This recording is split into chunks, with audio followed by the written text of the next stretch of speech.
Article 5 of NATO is not legally dead, but until the 20th, by January 2029, it could be so politically damaged that its deterrent effect would be massively weakened. Europe has to deal with exactly this reality. Europe has no alliance obligation to the US to help Trump in his war against Iran. NATO does not provide for this, neither in wording nor in spirit. But when Trump asked for help in the Strait of Hormuz, the majority of US allies, both in Europe and in Asia, refused. Trump's reaction is the question: why do we even have alliances if no one helps us? Neither the Europeans, nor Japan, nor South Korea. In an interview, he already says that he is considering leaving NATO. The consequence would not just be a dispute among allies. It would damage the credibility of Western deterrence as a whole, and thus put not only Europe, but the entire American alliance structure under pressure. Holy cow, now save the most at Holy with my code. The United States, together with Israel, have started a war against Iran without having formed a broader alliance beforehand. As long as other nations are not obligated to assist the Gulf states, they do not need to help America. Germany is also not obligated to participate in or defend an American war against Iran. This is especially true if the actual combat operations were initiated by the USA, and this war is taking place outside the alliance territory. So there is no clear legal standard by which one could have said that the Europeans should have stood militarily alongside Washington. And yet, it would be too easy to stop here and just sit back comfortably.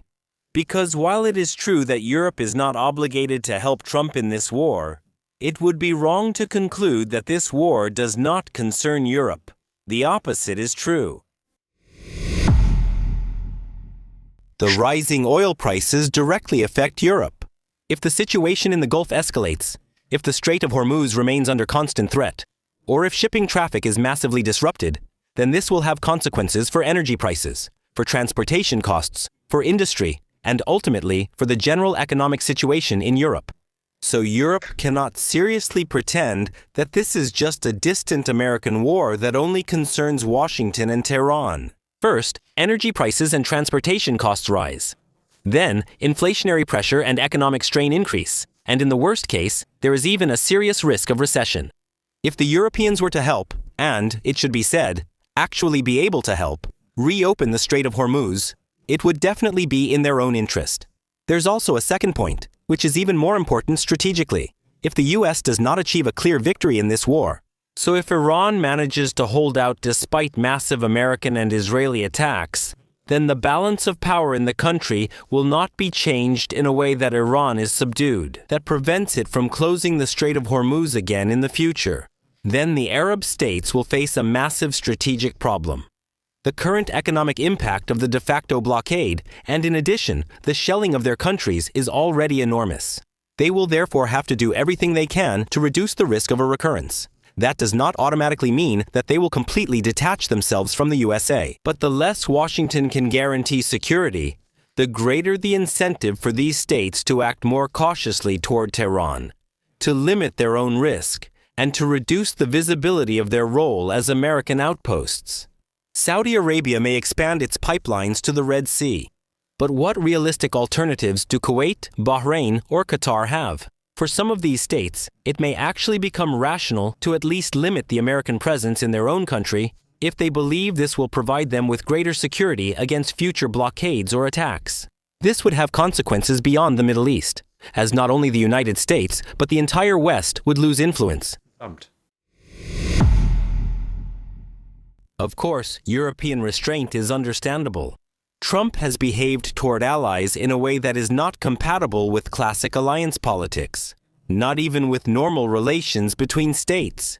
He has insulted European countries. He demanded Greenland, that is, a part of the territory of an alliance partner. He has repeatedly spoken about Canada in a manner that can only be described as annexationist. That is not the behavior of a president who understands alliances as a community of trust. It is therefore understandable, both personally and politically, when many in Europe say, Trump has largely brought this war upon himself, so he should deal with it himself. There is much that is understandable about this, both emotionally and politically. But this is exactly where the dilemma begins. because Europe can afford, morally, to look down on Trump. Militarily, however, it still cannot afford to decouple from the USA. And that brings us to the heart of the problem. The real issue is not that Europe does not want to support a war against Iran. There's neither an alliance obligation nor necessarily a compelling political imperative for that. The problem, rather, is that this formally legitimate refusal occurs in a situation where Europe, as well as Japan or South Korea, still depend heavily on the United States for their security. That doesn't make this decision illegitimate, but it does make it strategically risky. The real rupture only comes from Trump's reality, because Trump apparently does not treat this refusal as a legitimate difference among allies, but rather as proof that, conversely, the United States could also question its protective role. He has clearly hinted at this several times. One could say Trump wants loyal followers, not alliances. That may be true. One could also argue that Europe or Germany should not tolerate such demeaning behavior. That is understandable on a human level and morally right, but that's where the strategic risk lies. If American protection no longer applies because an ally is attacked, but only if that ally has previously been politically compliant, then this has immediate consequences for Europe as well, because that massively damages the credibility of NATO's Article 5. Deterrence doesn't depend on a contract sitting somewhere in an archive. Deterrence depends on adversaries believing that this contract will actually be enforced in a real situation. But if the impression arises in Moscow that the American president is no longer a reliable supporter of the alliance, then Article 5 loses a significant part of its true value, not on paper, but in how it is strategically perceived. The same, of course, applies to alliance partners who feel threatened by Beijing, Pyongyang, or Tehran. If you hate unwanted emails and calls as much as I do, today's video sponsor can help you. Autonomy has a very simple business model. For a small fee, our data will be removed from the internet. There are tons of free offers on the internet that we accept, even though we know the saying, if we're not paying for the product, we are the product. All these websites and apps either show us ads or collect our personal data and sell it to data brokers. That's not just our email addresses and names, but often also our date of birth, home addresses, and purchasing or browsing behavior. After all, every search query and every product we look at can be tracked. These data can then be used for spam, but also by companies when it comes to insurance premiums or loans. Insurance can become more expensive. Loans can be denied because due to visiting certain websites or specific searches on the internet, you might appear unreliable or careless. Autonomy is here to prevent that. Basically, it ensures that we don't have to pay all the costs for what we use for free on the internet. You sign up, give the company permission to act on your behalf, and then they get to work deleting your data. I can track the progress directly, and with each visit, I get confirmation of more deleted entries. If the brokers cause problems, Autonomy keeps at it until my data is gone. Month after month, they continue to protect my privacy. If you want to take back your privacy too, then click the link in the description. Not only will you support the channel, but you'll also get a 60% discount when you use my link. I now have an annual subscription to keep my data deleted. Thanks for supporting the channel. Let's get back to the video. Of course, you could say that maybe Trump wouldn't have helped Europe anyway. Maybe Article 5 was already just an illusion under him. That's possible. But that's not a very reassuring counter-argument. Because until now, whether Trump would have helped in an emergency was only speculation. Not only within NATO, but also from their enemies. As long as the US might get involved in a war, an attack is much riskier for the enemy. But if the US president publicly questions the purpose of such alliances, the credibility of American willingness to provide support drops significantly. So the crucial point is not that something completely new has emerged. The crucial point is that an uncertainty that was previously only suspected is now being openly expressed. That's exactly what can encourage the West's opponents. Russia sees an alliance whose internal cohesion appears fragile. China sees a superpower that is burning through ammunition, intensifying political tensions with its allies, and at the same time damaging its credibility as a protector. And everyone sees that the West does not appear united, but rather divided. If Europe comes to the conclusion that the USA under Trump can no longer be relied upon, then there must actually be an immediate consequence. You can't keep discussing strategic autonomy in speeches while still acting as if Washington will handle everything when needed. Then Europe would have to work with all its might to replace America's protective role as quickly as possible, or at least drastically reduce it. Not sometime in 2 decades. Not after the next summit. Not in well-formulated, unregulated strategy papers, but immediately. And specifically in areas where Europe is still alarmingly dependent today. In terms of protection and resilience, that is, air defense, ammunition stockpiles, and industrial depth.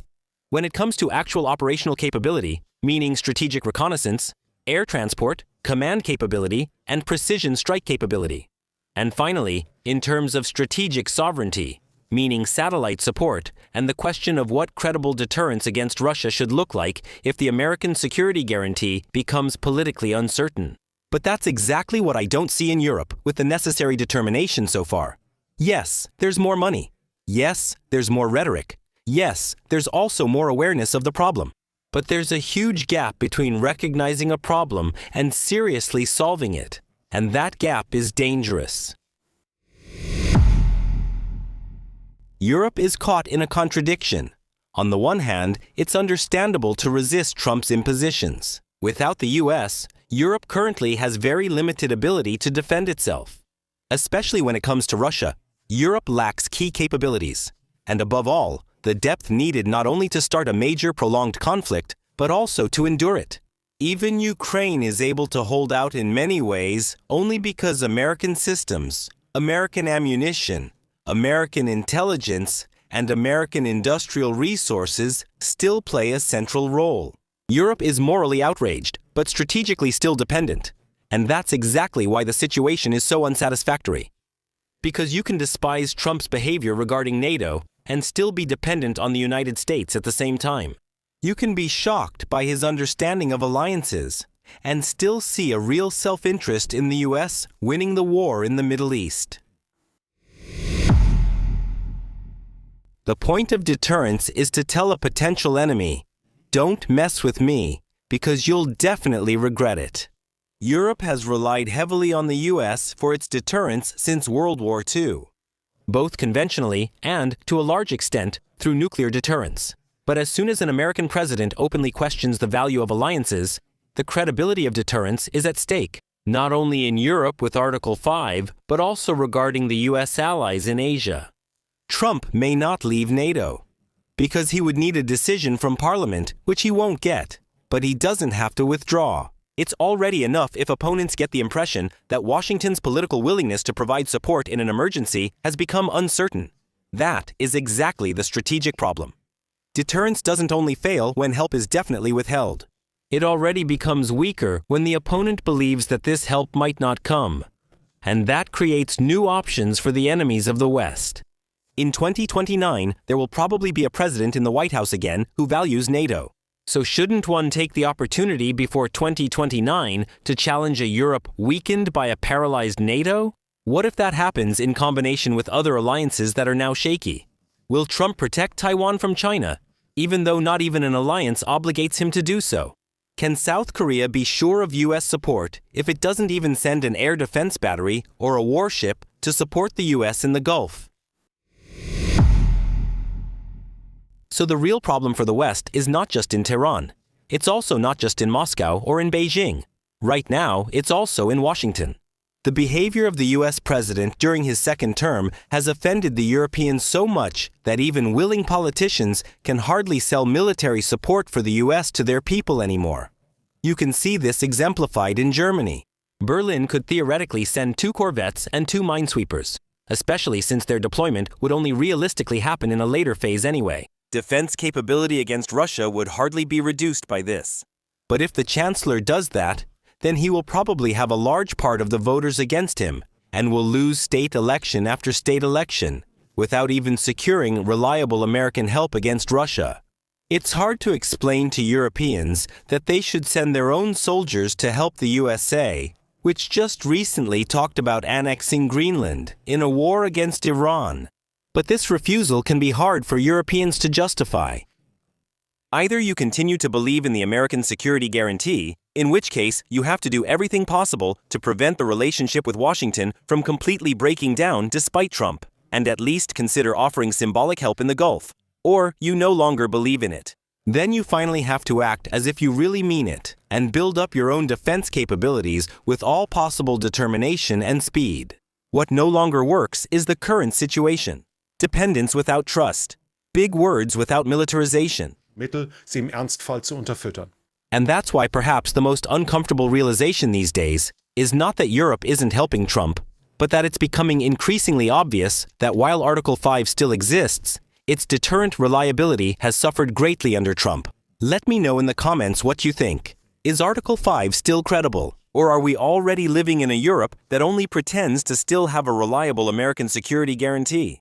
If you liked the video, give it a thumbs up. That helps with the algorithm.